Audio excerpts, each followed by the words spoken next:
Kadar pengangguran belia berumur 15 hingga 40 tahun di seluruh negara menurun kepada 5.3% bagi suku pertama tahun ini berbanding 5.9% dalam tempoh sama tahun lalu. Perdana Menteri Datuk Seri Ismail Sabri Yaakob berkata ia menjadikan bilangan penganggur pada suku pertama tahun ini seramai 585,000 orang berbanding 627,000 orang bagi tempoh sama tahun lalu.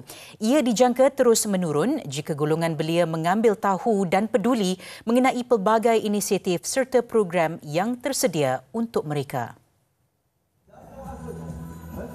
Perdana Menteri berucap merasmikan sambutan Hari Belia Negara peringkat kebangsaan di Padang Pekan Tuaran Sabah. Kerajaan melalui kerjasama strategik Kementerian Belia dan Sukan, Kementerian Pertanian dan Industri Makanan dan Jabatan Ketua Pengarah Tanah dan Galian Persekutuan memberi tumpuan lebih kepada pertanian bandar. Ini merupakan strategi bagi meningkatkan penglibatan golongan belia dalam sektor agro makanan selain program Agropreneur Muda.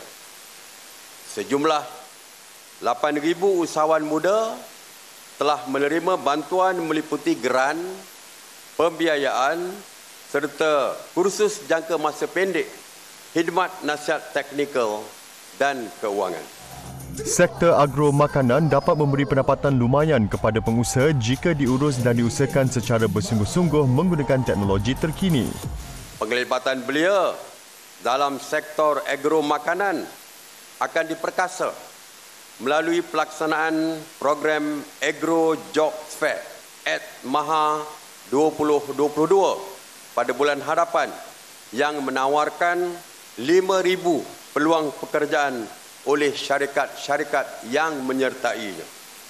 Sehubungan dengan itu, saya menyeru graduan dan belia yang berminat untuk merebut peluang pekerjaan dalam program ini.